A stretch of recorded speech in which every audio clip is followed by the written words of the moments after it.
Hey everybody, this is Donovan Bankhead with Springfield Music, Ernie Williamson Music, and Fazio's Music, and I want to welcome you to the Mo Better Bands podcast and YouTube video.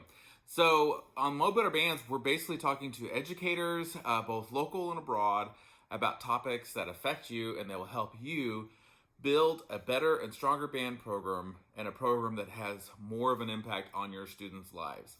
If there are topics that you'd like to hear, if there are guests that you'd like to hear, if you'd like to be a guest, please reach out to me. Donovan at springfieldmusic.com, DONOVAN at springfieldmusic.com, and I'd love to hear from you. All right, let's get to today's show. Okay, so today I'm really excited about this episode. We're again talking about recruiting. It's that time of year. And I've got my friends Jen and Sal from Carthage Schools in Carthage, Missouri. And they're part of a team of directors. There's a couple of other directors that are also on their team. But Jen and Sal kind of head up the recruiting. And so we're going to talk about what they do at Carthage and what they do for recruiting and play testing and how they handle that in a normal year, and then also how they're handling that during this current COVID era. So Jen and Sal, welcome to the Mo Better Bands podcast. Really glad to have you guys here. Thank you very much. Yeah, thanks for having us. Yeah, this is gonna be fun. This is gonna be a lot of fun. So you guys are fun. So this is gonna be a fun episode, I know. So let's just start first with when you tell me about kind of your general philosophy on how you guys handle recruiting at Carthage. And let's just start first with kind of like in a normal year, and then we'll talk about later how you've adapted it to fit for COVID. All right. Well, so as we've kind of spoke before, we tend to try to do it and kind of throughout the year to begin with, because we want to try to make our students aware of what we do within the instrumental music program. So whether it's trying to get a high school group down to the younger elementary schools or junior high even, but especially the elementary, since we've kind of already got them by the junior high for us anyway, because we're pretty split up in our elementaries. But our jazz band will take to many different elementary schools for assemblies, and they're pretty lots of excitement in those, and they love to hear us play. The kids get up and dance, and it's a lot of fun.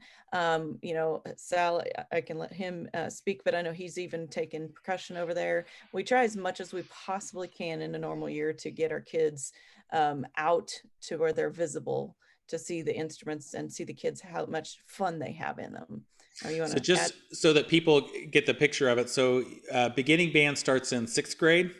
Correct. And then, and 6th grade is part of the elementary or part of the junior high?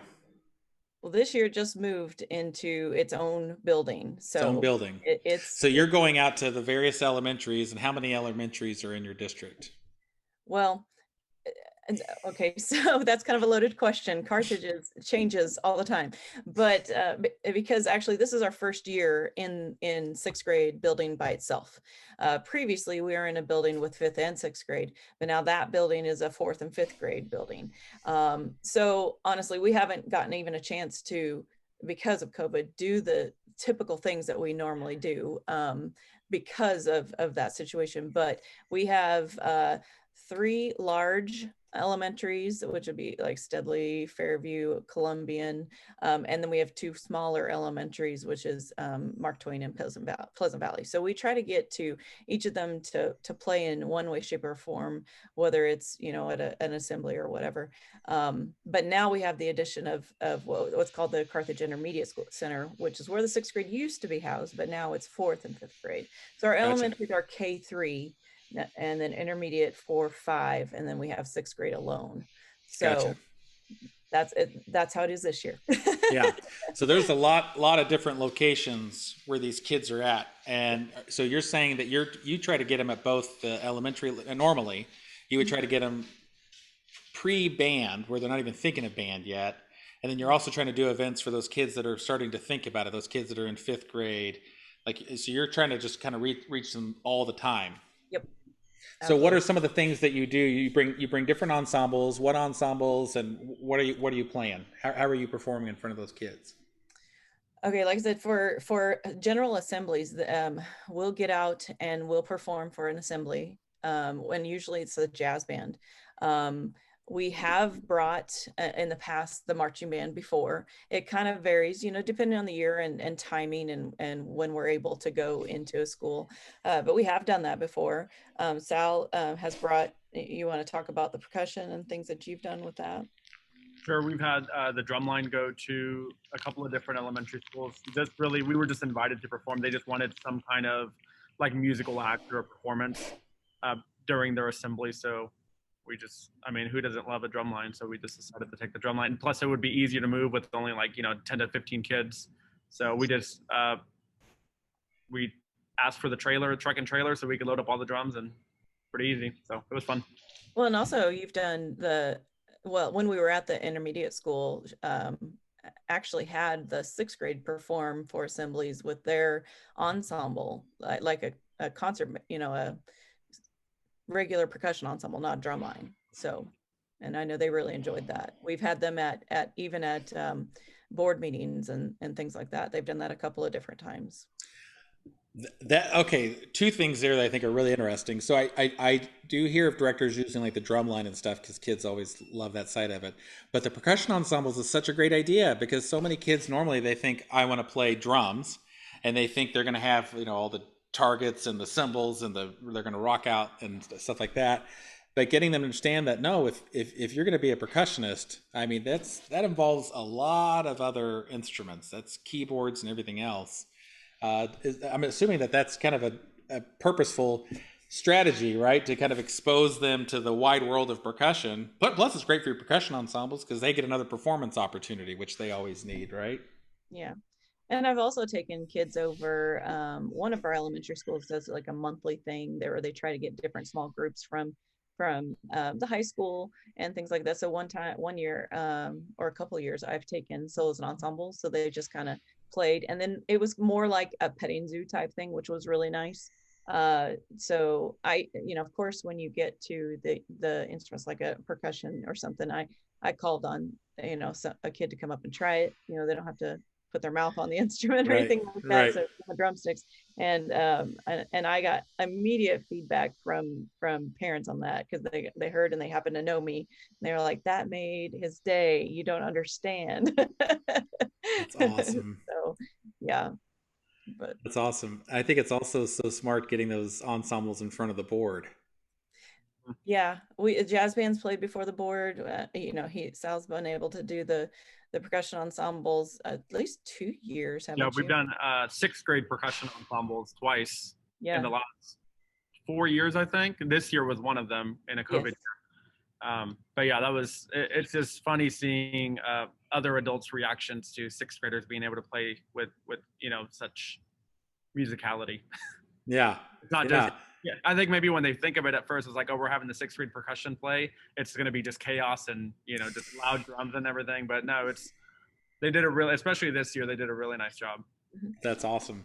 What were some of the things, like what were kind of your motivations behind having students play for the board?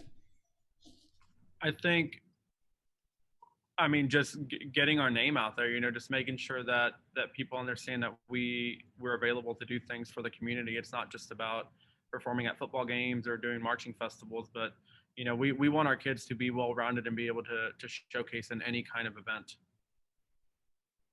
Also, it looks good, to have your boss there and and they approve of your performance. So that does.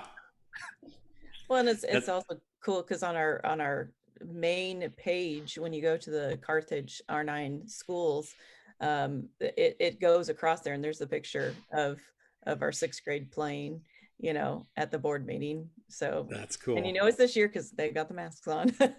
Yeah. That's so cool. I think that's such an important part of, the viability of your program, putting it in front of those decision makers, those people who decide, if we're offering band, what our band budget's going to be, what our staffing's going to be, all that kind of stuff, having them see what you do. Because a lot of times our activities aren't totally visible to them. Sal, like you said, they see you maybe at the football games, if they go to those, and they think that that's what the band does is just marching band. And we've got a whole other part of the year that we're doing with it. We have a whole bunch of other age of students that we're working with. It's not just not just marching band. That's why it's really important to try to publicize the things that you do, I think, as well, so that they can see you out in the community. Because every year I take the jazz band to a nursing home, and we literally march down the hallways for Mardi Gras. That's awesome. but and we usually video it. I don't put it out but I've sent it to our principals and stuff because it's so important for those residents. This year we haven't been able to do it because we can't go inside, but we're working on, hopefully, in the spring, as it gets warmer, we can do something out in the exterior so that they can hear it from inside and we're out. But yeah, so. That's great. Those people and their families vote. And they vote on your bond issues, and they have voices. And get your kids out in front of there serving the community that's smart. That's really smart. I love that idea. That's fantastic. Yeah, and it's fun, and your kids get another performance opportunity. Yeah, in a venue that's different than just being in the auditorium or something. I always tell the kids when we leave there, because they see the smile on their faces, and I say, you probably don't even understand how much you touch the heart of these people, and you should feel good about bringing them that kind of joy, and they're usually just having just as much as fun as the residents are. Right. Because we dress up and put on all kinds of crazy stuff as well. It's important to teach these kids the importance of giving back to their community. Absolutely. And you're instilling that at that young age, which is awesome. Hopefully that'll be a mindset that they'll keep even as they mature and graduate and go on. They'll still see the importance and value. And how it's nice to do something for someone else, but when you do those things, it does something for you too. It changes your heart, and when you give it, you get a lot from it as well. So there's an old saying that givers get, and that's definitely true. It's definitely true. So we're putting our kids in front of board members in the community, and we're putting them in front of them in other assembly situations and so on and so forth. When you get into when you're working with the fifth grade, and it comes time for trying to make that push to get those kids to choose band as their elective, what do you guys do for that? Okay, there's a number of things. We typically, when we get ready to kind of talk to them specifically about the instruments, I'm actually getting ready to make a new video, but I created a video. I used to use some old videos. I don't even remember what it was called. I should, because I did it for years, and it was so ancient, I just couldn't do it anymore. And I started thinking, how can I make this something that the kids could relate to and really like to see? And so of course we all tried to work throughout the whole school with all the teachers and the coaches and all the activities that go on. So I decided to create a video using the students that were in my band in high school, and especially ones that were involved in sports or any kind of activity that we could somehow show that they played this. Like, for instance, I had a trombone player that was a baseball player. So I asked him to come in and demonstrate the trombone while he was wearing his baseball uniform, and I had several things like that. And the first, it was, and then I created, I had times where I videotaped the band rehearsing, and I threw in a video of us performing on a stage. And so just created this video that the kids could see, and I spoke, kind of narrated it, told them what they could expect, had pictures of the directors on it as well. And the kids really liked that, because they'd be like, I know that person, and so again, it got them really excited about it. And typically we would take that, and before we actually went to go and physically test the kids on rhythms or instruments, we would have them, the music teacher or the classroom teacher, show them that video, because I don't know, I think it was maybe 15 minutes long, if that. I don't remember. It wasn't too terribly long, so it didn't take too much time. And most of the teachers enjoy a 15-minute break, or the kids are, you know, Sure. involved in something. And so that's one of the first things that we tried to do. Sal, I'll pass it off to you so you can continue. Sure. So the last time we tested the students, which would have been almost 2 years ago, because obviously we didn't get to do anything last year, it worked out really nice because we talked about all these elementary schools that we have, but all the students were in one building because we had start band in 6th grade, and they were all 5th graders in that current intermediate center, which was 5th and 6th grade. So we would just bring them into the band room, either one class at a time or a pod, which was 4 classes grouped together. And we would just kind of give them our spiel, like, this is a flute and this is what the flute sounds like, and just kind of get them excited. And of course, this was all before COVID. So we would ask for volunteers to come up, you know, let's show you how to hold the trumpet. Do you want to try to make a sound? This is without any kind of formal teaching, like just so that kids can enjoy holding an instrument, trying to make a sound on it. You know, most of the time they weren't successful, but once in a while they got a little sound out. So the group would just lose it. They were so excited about it. But so that was really nice that we didn't have to go to an elementary school to really do anything. They could just come to us. And like Jennifer mentioned, we would offer the teachers, you know, a 30-minute break, because they could just drop off the kids and they can go grade papers or go do whatever they wanted. So they were all for it. So that was definitely something really nice that we were able to do 2 years ago. Yeah. And we work as a team as far as like there's 4 of us in our band directing team, so that obviously takes some of us away from some of our teaching. So depending on when we're able to see those students, but then we tried to work at it, you know, taking our planned periods or whatever, just so that we could do this. And the other thing we haven't mentioned is we typically try to test every single student, and then that way we're able to give them our you know, our recommendation of what we think they would be successful on, whatever, if it's one instrument or several, and then they can make that choice. But I think that's one of the key things that we've done is by allowing them to make that choice. That helps, rather than say, you have to play this. Mm-hmm. You know, Right. especially if there's something more than one that they're able to, or say, like, you were a superstar on these 2 instruments. These would be great for you, you know, just how we've done it.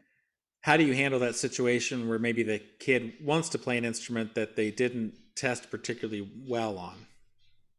So go ahead. We normally are very honest with the parents, as far as just like saying that obviously it's the kid's choice, but that the recommendation doesn't really come from what we want them to play, but what we think they'll be most successful at. And typically, you know, the parents are smart. They're going to put money into these instruments. They don't want to feel like they're wasting their money by paying for something that the kid's not going to be good at, and that eventually might have to end up dropping band altogether. So for the most part, I would say we're pretty successful with whatever we circle. Once in a while, we'll have a few rebels that don't want to follow it, but the majority of them will just be like, okay, these are the 2 options you have, or 3 options, or the 1 option you have if you want to be in band. And typically it works out pretty well. And if they're really like adamant that they want to do this, and we are just really don't feel like it's going to work out, we definitely bring up the fact that we work with, and I'm not saying this just because I'm talking to you, we work with an awesome music store that works with these kids because they want to have you know, these kids involved in band. And you know, we talk about how they can, you know, they may have been working and paying for one instrument, but they're not going to lose anything if the parents and us, we decide, yes, they should switch to this. You know, they're not going to be out, you know, the money that they put in that first instrument, you know, and Right. how awesome it is to have the music store to do that, you know. So we talk about you guys a lot in that process. Thank you. Well, yeah, that wasn't asked for, but we do. I appreciate it. You know, and that comes from our heart. You know, I mean, of course, I'm obviously a band kid, and wife's a band director. Most of the people are road reps or retired band directors, and a lot of band kids in the company, and we know how important that's been for us. And yeah, if there's a kid that's on an instrument that's not a great fit, like, man, like, let's get them on a great fit. Like that's more important to us than any of the rest of us. We think if we put the kids first and put you and your program first, you know, the money side of it for us will work itself out in the end, you know, but you gotta put them first and put their needs first. Because we want to see kids be successful. We want to see your programs be successful. And I we know do. for me, like music, gosh, I don't know where I'd be if it wasn't for band. Band was the only thing I had in school that I enjoyed. It was the only thing that I was good at. You know, it was the only thing that I could do better than some other people. And, you know, it just gave me a sense of like pride, and it gave me a social network that I would not have had before otherwise. And yeah, so I want that same experience for all kids. It's just been such a great thing. Absolutely. So that's a normal year. So with this year with COVID, obviously playtesting is going to could be a little trickier, a little different. So how are you intending to handle that? Or how we did. Or how did you handle that? Yeah, Yeah, okay. because we didn't get to see them in the spring and do our normal play testing or any of that, or even just tell them, hey, here we Right, are. last year, Yeah, right? and Because we last did. year you went for spring break and never saw him again. Yep. Yeah, go for it, Sal. Okay, so yeah, like you mentioned, we went for spring break, never came back. You know, we were planning on doing all these things. So again, lucky for us, which we've gotten a lot of luck so far, was that all the students are in the same building again. So we don't have to go out and travel around. Also, something that I think in the past hasn't really worked out for us, but these last couple of years have really worked out, is that the students don't really have to choose band until they're in sixth grade, because it doesn't matter what class they're in. The way that our band time is set up, they can be in any random class and they can still come to band class. Where in the past, like 2 years ago, I can think of, we had all the percussionists in one classroom. I still feel bad for that teacher, because they had all 17 percussionists in their room. And then all the woodwinds were in these classes and so on. So we even had one or two students that were put in the wrong class. So like a week into school, they had to switch complete schedules, like new teacher, new everything, just because they were not in the correct instrument class. So we don't have to worry about that anymore. So this school year, we started off by just meeting with every single sixth grader. Our principal was super supportive as far as us asking for her or asking for time so we could meet with each individual student, and not individually, but as a group all together. So we met in the cafeteria, which was the biggest space that we had. I think we put maybe like 100 kids, close to 100 at a time. And it was pretty much just a boring slideshow presentation. I tried to make it as exciting as possible by having Jennifer play some super awesome trumpet excerpts. We had some clarinet playing, some flute playing, percussion, all kinds of stuff. Obviously, that's what they want to hear. They don't want to hear me talk. They want to hear the instruments and us talking about how to put them together and all that kind of stuff. I'm going to be honest, I was extremely nervous about this year's beginning band, because this was the first time that we never tested anybody. We had no idea what it was going to be like. We just said, hey, this is the clarinet and the flute and the trumpet, the trombone and percussion. If you like one of these, you can join band and you can play one of them. And that's it. So we sent out these permission slips pretty much saying, yes, I want to be in band. And we ended up with a pretty awesome sixth grade band this year. Really? Yeah. It is no joke. No joke. They are very good. We have had a couple, more than a couple. We've had maybe like under 10 students that probably picked the wrong instrument, but have now found their new home and are doing a great job. But I'm shocked at the amount of students that just pick the right instrument and they're just killing it. I mean, they sound so good. Yeah. And we're Interesting. we're playing more music, just regular sheet music, than we have in a long time. And I don't know if you have those rotations of those really talented groups, and I don't know if this is one of them, or if they're just, more focused because they were at home for over COVID, or, and like the fact that we are here because we have been in person ever since the beginning. But we do play with the bell masks, or the bell covers and the masks. And we didn't have them from the very beginning, but they did a good job. We had them pull them up and pull them down to try to keep everyone safe. And yeah, so but they've been fantastic about it too. So I've heard that from a couple of directors this year already, a similar report to what you all just gave, that like you, they couldn't do their traditional play testing. And so they basically did some sort of instrument presentation and then had kids pick their top 3 favorites, and then directors kind of Some of them just let everyone pick, or some of them try to get some kind of balance to the ensemble. And we've heard from most of them that they didn't feel that they had any less success in terms of the student success than they did when they were playtesting. And that's one of the reasons I wanted to get this podcast and this conversation going, because I think, we used to think of playtesting as kind of like an aptitude test and just try to figure out which kid's going to have the success on it or whatever. But in the time that we have to do playtesting, so when we'd go into schools and help them do it, we might be there just for a day, and each kid only gets a couple of minutes on the flute or the trumpet or whatever. That's not enough time to see if a kid could actually learn to play the instrument. And what I saw happen so many times is a kid wouldn't be able to get sound on the trumpet for maybe, or they couldn't get more than one note, and they would just think, I can't do this, I can't do it, and I wouldn't have much time to try to help them beyond that. I'd have to say, oh yeah, of course you can do it, and I'd try to help, but I'm looking at the line of kids behind him and thinking, I've only got 10 more seconds, like I've got to go or we're not going to make it, and you just feel so bad that this kid now feels dejected, and that he leaves your station, and you just think, I hope he has better luck on the trombone or the flute or something. And I've wondered if, gosh, is that the best way to see if you can make a buzz, and is that the best way? Like, and I've been talking in this podcast a bunch that about this gal who did an analysis she kind of analyzes their face characteristics, so it's their shape of their face and their jaw, and their lip size, and then their teeth alignment, and then she has an algorithm that with this score, I think they'll be successful in these instruments.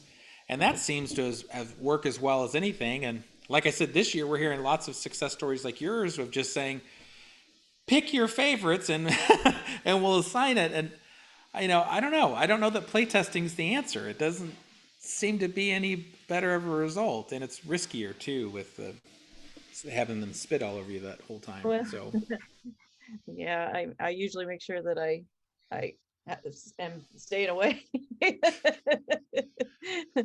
But I think that the way we've done it a little differently, I know when you have your group together, is we usually are kind of right next to each other, and we're marking it when we've done it in person and been able to play test them, and we have a live document. So if I'm taking care of the brass instruments, and I've got someone next to me doing the flute or the clarinet, and then Sal's doing percussion or whatever, we can kind of see how they're doing on all of them. Or I've also tested them on all the, we do like the main five, flute, clarinet, trumpet, trombone, mouthpiece, and percussion, rhythm and stuff. And that was always nice to be able to do one person all of that, so I could be like, now my favorite that you had the best sound, and you can really get excited on that. So I see where you could say, if you were just doing the trumpet mouthpiece, you don't know where they're going to end up. Right. So right. When we have done it that way, that's been a little nice to be able to be excited and say, man, you are a superstar on this one. I think this one, would really be an easy button for you. Right. But if you're really wanting to play that flute, you struggle a little bit getting that sound out. But if you work hard, you could probably do that. So they make the decision. Do they want to work hard, or do they want to play an instrument that they instantly got success? Yeah. They go, I'll take instant success. Yeah.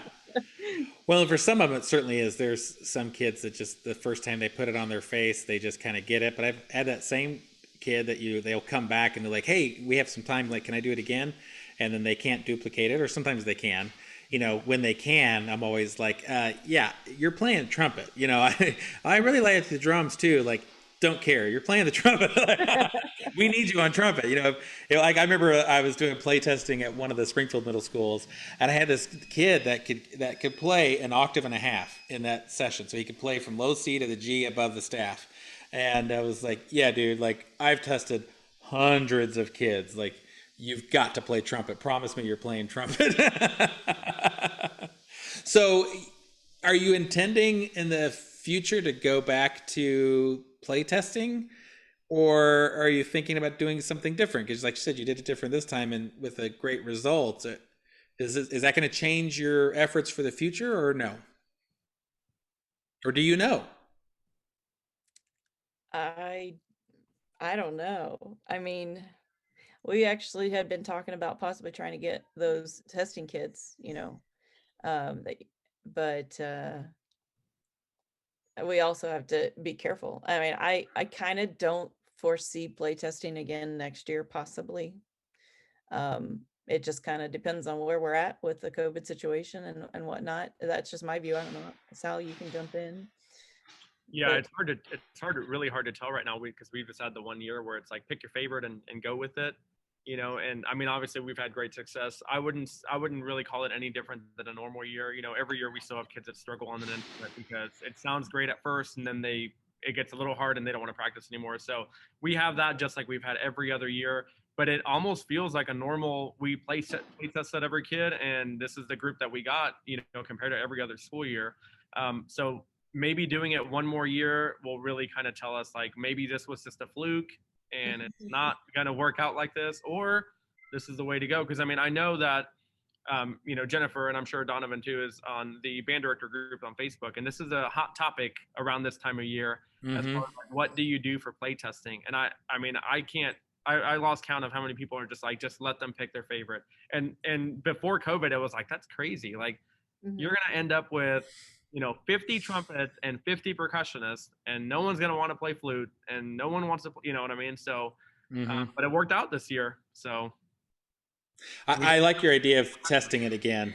I mean, that's you test and evaluate and then decide what to do. And of course, you can always change it up. But if you found my thinking, and again, I'm not a band director, I'm a music store guy, but my thinking is that, boy, if I found that I was getting the same success without spending all the time and some of the potential drawbacks of playtesting of kids feeling like they can't do something, boy, I would try to think, okay, well, now instead of playtesting, how can I still get that one-on-one time with kids and get that excitement and get them to know me personally, but without all the negative elements of playtesting? And that's kind of where my head is at, and that's where I kind of wondering if directors can try something like that, because I want as many kids to feel like they can play in band and be in band. I don't want anyone. I just see so many kids that when they can't get that sound, they just get kind of dejected right off the bat, and it means nothing.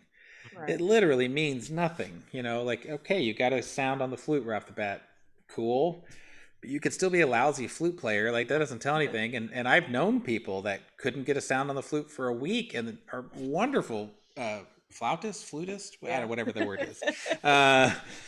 So I almost would wonder. If it was me, I would try it again, and then just to see like, all right, what can we do in lieu of the play testing that could be even more exciting? I think the thing that's going to be different this year and that I'm excited for is that we actually get the time to try to do some actual recruiting. So instead of just, when we would normally be doing our play tests, like Jennifer mentioned, it's not looking good to be able to play test, yet. So being able to get out in the schools and letting the kids see different students performing and bringing jazz bands and bringing different types of groups in there, that might even be better. So hopefully we can. When the episodes are live, definitely listen to the one I did with Tim Carth at St. Clair. And Tim does something that I think is just genius. So he, like every band director, he's going into this beginning class and he's thinking like, okay, I'm kind of light on low brass and flutes. Like, he's kind of like, I hope I have a good trombone year or whatever, And he had shared that he had noticed that they were really light on brass. And so what he did was when he had high school students come down from high school to demonstrate the instruments. And he had the instruments that they tend to over-recruit on, saxophone, percussion, clarinet. Those just played simple excerpts and just normal stuff. But then for brass, he arranged the Star Wars theme for a little brass ensemble. And they got to play the coolest stuff. And then he would have kids come up, and the high school kid would like play the trombone, and the kid could move the slide. And the kid would like, oh, this is fun, like it does this.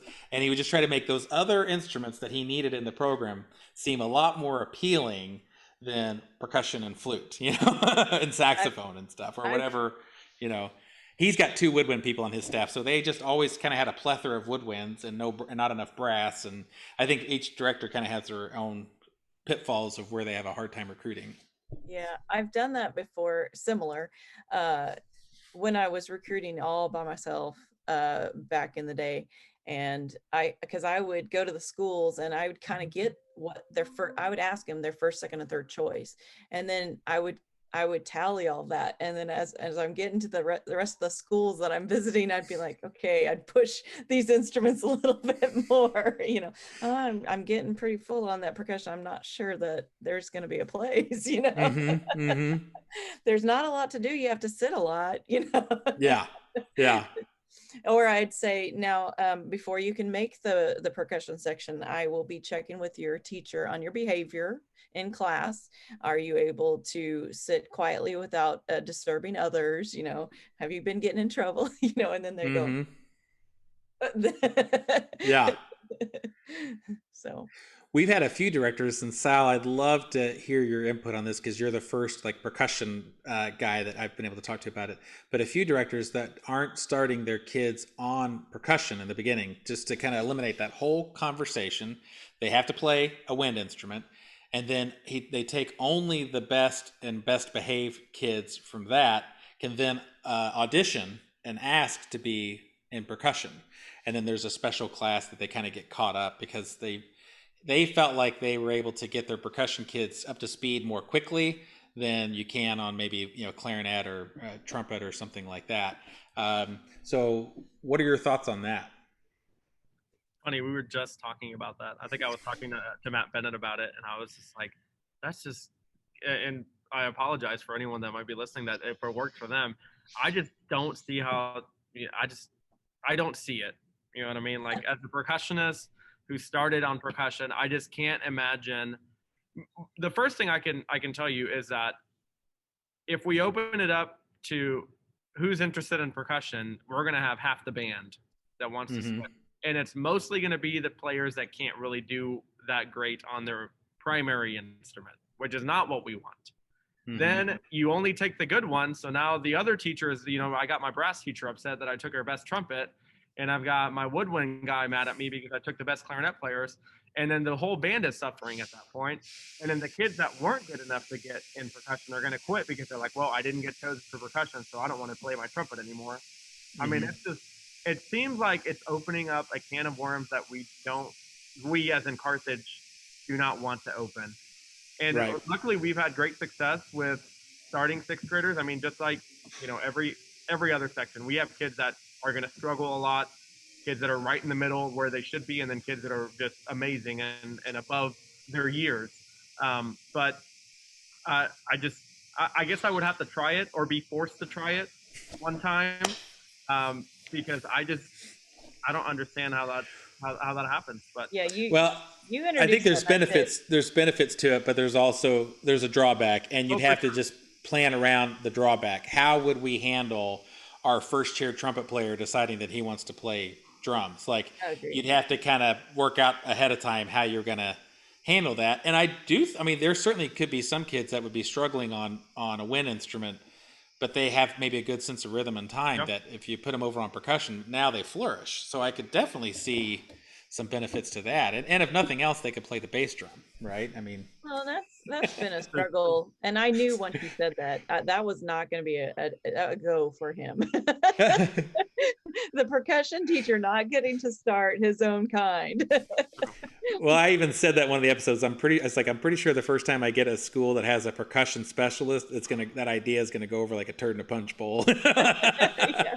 They're like, "Hey, man, like that's half my job here, and you're trying to take my job away. So let's not do that." Well, but Sal, think of how much more experience you could get working with those beginning flutes. Then, like, you could really hone that flute skill. That's true. But it is true. It's hard to lose because we're in the process of trying to round out our band, add some French horns, add some more baritones, and you're pulling that from the trumpets, which we have a large trumpet section this year, but it was always the good ones that really wanted to do the switch, and I'm like, so we've actually kind of had them do a little bit of both, like maybe 3 days a week they do this one, and 3 days they do that one, because then you got a trumpet player that could play a low brass and play in jazz band for trumpet, or I mean, that way they're good enough, just want to kind of keep them going. Or I've got some French horn players that are good trumpet players too,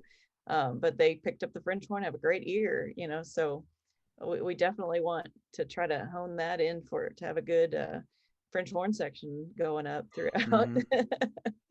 I know for me, like, I played trombone my freshman year. I played trombone in the 8th grade band, and I've kind of dabbled in it throughout the years beyond that. And I find a lot of times playing trombone helps my trumpet playing, because that mouthpiece is so much larger on the trombone that I can experiment more with like what my lips are doing, what my embouchure is doing. Whereas on the trumpet, everything is in that tiny little spot and you can't see it, and it's really hard. I mean, little tiny adjustments ruin the whole thing, and it's so hard. And I feel like those larger mouthpiece instruments are more forgiving. Yeah, I agree. When I played trombone in a jazz band in Europe a couple of summers ago, the only thing I didn't like is when my eyes rattled. But you really could do a lot of different adjustments in it, so it was kind of fun. Yeah, you can experiment. You can experiment more. So that's really cool. All right. So I love what you're talking about. So you've had great success this year just by doing sort of the Music Man approach. Like, if you can think it, you can play it, that kind of stuff. I think that's really great. And you're taking that approach that we see a lot of successful directors do of like, you're always recruiting. We don't recruit this time of year. We're always recruiting. We're putting our music kids in front of everyone. And I think that's just so incredibly smart. How was your enrollment this current school year? So like we mentioned, we left for spring break, never came back. Was your enrollment in beginning of band negatively affected this year, or did you have the same numbers you always have? How did that look? I was hoping and praying for at least 55 kids, because you just never knew what was going on. We normally average anywhere from 100 to, I think Jennifer's had upwards to the 150 range before I got here. So it's always, at least 100, if not a little bit more. In the last couple of years, it's been in the 120s, 115, somewhere in there. So I was hoping for, if we can just get 60 kids, we're in a new building. They haven't seen us. They don't know anything about us. We haven't tested anybody. There's a lot of unknown. We ended up with 106 students enrolled in 6th grade band, and I think we're at 102 right now after, we're in March, so that's right. going pretty good. That's awesome. So yeah, the numbers was not a concern at all. Once that first day of band got going and we saw that we had 35 trumpets and 32 clarinets and so on, it was like, okay, we're good to go. Mm-hmm. Gosh, you guys are so fortunate. Like that's not the case, I think, at almost every other school I talked to. Like they didn't have that. Was there anything that you can think of that made that happen, or? So in the slideshow that I showed the kids, it wasn't just about like, these are the rules for band. You can't, like, we left all of that stuff out, we didn't talk about all of the boring stuff. We talked about all the fun stuff. Like, you get to be in a class with your friends, and you get to be in that same class with them next year and the year after that. And when you get to high school, you're still in that class with your best friend. Another thing, one of the big sellers, I think, was talking about trips and having pictures of when we went to Universal Studios a few years back, and just talking about different things that we've done in the past and things that we're planning to do in the future. We said, hey, who's ever been to Florida? Who's ever been to the beach before? And out of 100 kids, you might have 20 kids raise their hand. Mm-hmm. And it's like, how would you like to go to the beach without your parents and with all of your best friends? And I mean, we can do that for you. All you have to do is awesome. That's awesome. They just look around and they're just like, what? Yeah. So. And then we were able to tell him we just did. Now, we didn't tell him we had to go home right after we saw the beach this year, but but that's a different year. Because we've had some great, experiences, and I was fortunate enough. We try to talk to him about our own experience, and I've told him I was fortunate enough to be able to perform and play in a band in Europe, go and travel and beyond just Florida and stuff, and these type of things open up so many doors for you to do many awesome things in life. Mm-hmm. And you don't have to just want to be a band director. We talked Mm-hmm. about, life lessons, not just not in that first time, but throughout band, just trying to, the responsibilities that you learn and everything that you're doing is just making you a better human being by Right. being Right. in our group. And so that's kind of our goal. Yeah. Yeah. Yeah. That's brilliant. That's smart. We have some one district I'm thinking of in particular up in Shawnee, Kansas. They had no beginning band at all this year, and so what they're doing next year, which I think is pretty amazing, is they start beginning band normally in fifth grade. And so next year, they're doing a fifth grade beginning band, a sixth grade beginning band, and a seventh grade beginning band because they know that, like, man, this is going to carry through for 7 or 8 years if we don't do something now to fix it.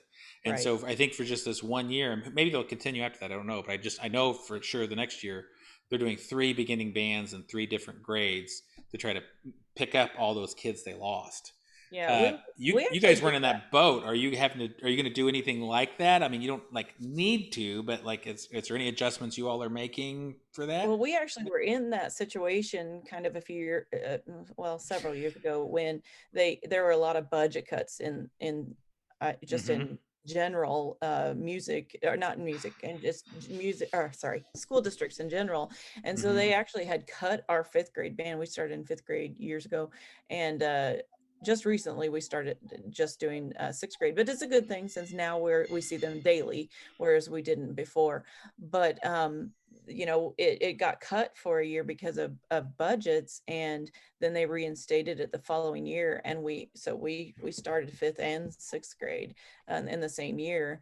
And it worked out, still having those it doesn't seem like that sixth grade that didn't get it in fifth grade, even though they didn't have it every day like we do now. They weren't behind. So I mean, you're able to catch them up, I think, and especially once we saw them every day in seventh grade.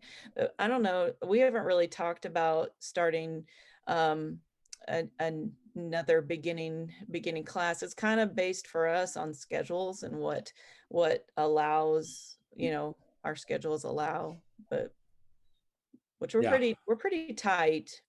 um Do you guys work closely with your school counselors to work out kind of the scheduling to kind of we do you work bribe them or blackmail them or do whatever's required to make sure that they're band friendly?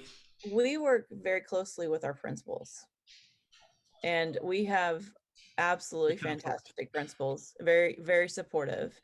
And our high school counselors, I mean, they know our system and what we how we have to work. But there's not much that we can do within that for changes, other than just trying to keep the higher end classes from being at the same time as band, because we Mm-hmm. have those higher level kids in our that are going to take those AP courses and stuff. But for the junior high, it's mostly just scheduling with our principals. I Mm-hmm. think we don't really talk with the counselors much. And then same thing with the middle school, or with the sixth grade, I should say. It's pretty much just communicating our schedule with the principal and try to work that out. Jennifer mentioned that with the younger grades, we don't really deal with the counselors a whole lot just because they're not. I mean, with the junior high, they do have a set schedule, but for us, they don't have a first hour, second hour where they just go freely. Like they just have a home room and so on. Um, like I mentioned earlier, we had that one year where all the percussionists were in one class and all the flute players were all together. So it wasn't really the counselors that were helping us out as much as the secretaries were, because they were the ones that had to change the schedules. They were dealing with all that kind of stuff. If we had a new student come in, they would be like, "Hey, are you interested in band? Or are you already a band student? And if you are, what do you play? So we could put you in the right class." I mean, it was really nice to have that type of help coming from the office. Yeah. I think the takeaway there as a savvy band director is keeping in touch with the people in their building that are controlling these schedules and have influence on the schedules to make sure that band schedule is protected and Yep. a priority, you know. From that to the auditorium to the to the Yeah, it's true. custodian, you know, taking, Yeah. because our custodians love us. That's an important relationship. It is. All those things are, for sure. That's really cool. You guys have so many great things here for people to think about. I really love that you're doing. I mean, it's clear that you've got a great thing going on in Carthage, and the amount of kids that are involved in band there is really fantastic. And I think that's a testament to how you're approaching it. And you know, that idea of like always being recruiting and always getting your students in front. I think that's probably a big reason why this year, even though you weren't able to do your normal final play testing and big push, you still got a ton of kids because they've seen you and the band and band students all throughout their school career. Could And be. so they wanted to be a part of it. They've wanted to be a part of it since kindergarten or first grade or whatever, right? I think that's helped you so much. Absolutely. Like those elementary, you know, the assemblies I've talked about. I mean, we have not been able to go and physically be there, but we've actually been there this year, even because we've videotaped and then it's been edited, and that's been a school wide, high school wise, what I want to say, a team effort, because Mm-hmm. you know, our multimedia group, they would do all the video and editing, and we would work it out and get things set up and ready to go, and then those kids still got to see us, which is Mm-hmm. awesome. You know, Yeah. I know at least at two of our bigger schools, we've been in two different assemblies, and then we also sent out a Veterans Day thing. It had to be a little bit. We were afraid of being muted, you know, and but we were doing all patriot, you know, like that's you know, public domain, Mm-hmm. but it was just a little snippet, so they still saw, you know, and that was district wide, you know, just Mm-hmm. trying to still get our kids to be seen. Right. Right. The And Sal, I love that that presentation, you know, that you're not just trying to make it another PowerPoint about band, but really focus on the fun. And man, the takeaway of the trips, and you get to do this with your best friends without your parents, like, oh, that's a stroke of genius, man. Like there's a lot of kids that are like, oh yeah, I didn't even want to do band before this, but you mentioned that, I'm in, you know. And that's so smart. You know, I contrast that with someone who's talking about all the hard work that goes into playing an instrument. With it, I mean, I don't know, it's not hard work, it's fun. You know, it's a puzzle, it's a challenge, it's fun. And even marching band, yeah, you work hard when you're in marching band, but you're doing it with your friends, man. Like, I don't know, I never saw marching band as much as hard work as it was something fun to do. Well, and the other Way more you know, positive fun memories than feeling like it was grueling or something like that. Yeah, the other thing though that we also talk about is even just relating it to sports. You know, we ask them how much they like sports, and I know Sal likes sports, but we talk to him about how we won't make them sit on the bench. You know, everybody gets to participate, and we want Yeah. everybody to participate. So, you know, they see that and they're like, "Oh, well, wow," you know. And we are not saying that anything bad against sports, you know, because we love that. We love that we have kids involved in all of Sure. that. But and we talk to them about how that we will work with them. I mean, I have a very good working relationship with all of our coaches. We work hand in hand, with conflicts, or you know, it's not about our own situation. It's not all about band. It's not all about, you know, cross country. It's not, you know, it's about the kids and Mm-hmm. giving them the experiences that they need to be, you know, good human beings. Well, and like you were saying during the recruiting portion of it, you know, showing those kids that you can do band and, Hmm. you know, it's not an either or choice. You can totally do both. And that's such an important message. And I think that's something I do see. So I don't know one director that's not pushing that message. Hmm. But if they're all pushing it, that's telling you that kids are wondering like, well, can I do band and also play softball or whatever? Like, yeah, you can do band and do everything else too, you That's know? like the number one question we get every year. or they say, well, I can't be in band because I'm going to be in football. We're like, yeah, you can. Yeah. They're like, I have football practice after school. I'm like, sweet. I'm gonna go home after school. Like, I don't need to see you after school. You're fine. You can go to football practice. That's awesome. That's awesome. Well, you guys are doing, like I said, so many things that are great. I love it. I think hopefully anyone listening has things that they can take away from that to incorporate. And a lot of what you do, you're blessed to be in a very supportive school district. I think you guys are also helping to build that supportive school district. I mean, putting your students in front of the board and stuff like that. I mean, you're playing a part in this support. You're blessed to be on a team, but you didn't always have this team that was this way. It's been a journey. It's something you guys have built towards. But even someone who's a one person show out in Roadkill, Missouri, there's stuff from here that they can take and implement to help their programs thrive and grow and get more kids into band. Well, and that person that's by themselves, in a one person show, they don't have to be, they can reach out, and they should. You should never feel alone, because we're all in this together, and we can definitely help each other, and grow from each other. I love stealing things from people. Not against the law, not that no kind of no, not that kind of theft. Yeah. I think Sal and I steal stuff from each other all the time. as you should It's awesome. Anything that we didn't cover that you wanted to cover tonight? I can't think of anything. I think just the biggest thing is to show your passion for what we like to show, the passion for what we like to do. And we don't try to push it on the kids. We flat out tell them from the start that band is not for everyone, but if you think it might be for you, this is the time to start and check it out, and we'll help you along the way. We want you to have an enjoyable experience, and we want to be there to help you through it. So, I mean, I don't know. Sal, any parting words? Yeah, one of the biggest things we tell the kids on those first days is that this is the only class for our district for sure that they can choose to be in it or not be in it.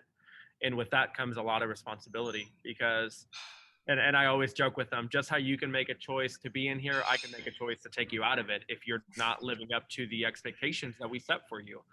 Because just like we have that friendly, everything's fun talk that first day, that second day when we ask only the kids that are going to do band to come back, then it's, and we're we're honest with them. We're like, listen, everything we told you and we promised you is going to happen, but here's what we need you to do. And we need you to step up to the plate, and we need you to practice your instrument. And we're not in the business of being just good. We want to be great. We want you to be amazing. We don't want you just to be average at your instrument. So I think that really helps, not only just telling them, we're going to take you to the beach, but also these are our expectations for you. And this is what we are going to require if this is something that you're going to want to do. Absolutely.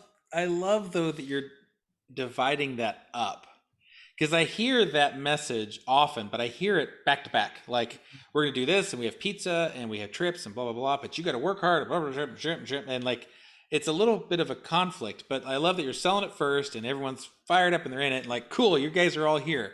Now, it's not all pizza parties and beach vacations. Like, you have a role to play too. You have our responsibility is to get you ready and to be here and to train you and to do all these things we said, but you have a job too. And I love that you're making that on a separate thing. I think that's just a stroke of genius. It's really, really good. And one other thing that we do tell them, and I think we both agree 100%. We tell them that, we expect them to work hard. We're going to be there for them. And one of the best things that we love about our job is that if they decide to choose to be in band, that they're going to see us from 6th grade all the way till when they graduate. And that's one of our most favorite part of being a band director in Carthage, Missouri, is because we can see them grow from before being a teenager all the way till they're becoming an adult, turning 18, and they're family, and we tell them that. You know, we are a true band family, and we care about you, and we will do everything to help you in our power throughout your years. But you will always see us. So I guess if you don't like us, you're stuck with us, or you're out. Well, you're right. And in that community too, you're seeing them post graduation. And Yeah. Jen, you've done this long enough. You're probably teaching students kids now, right? Have you gotten Yes. to that yet? Where someone Yes. says, "Hey, my mom was in your band class." I hate to have to say this, but that's been for several years now. I know now, because it's official, but we actually now have a new team member, and it is actually a Carthage alum, one of the students that I began as a fifth grader, and he's now our colleague Awesome. next That's year. awesome. So it is That's so cool. That's cool. That's so cool. I love it. Yeah. So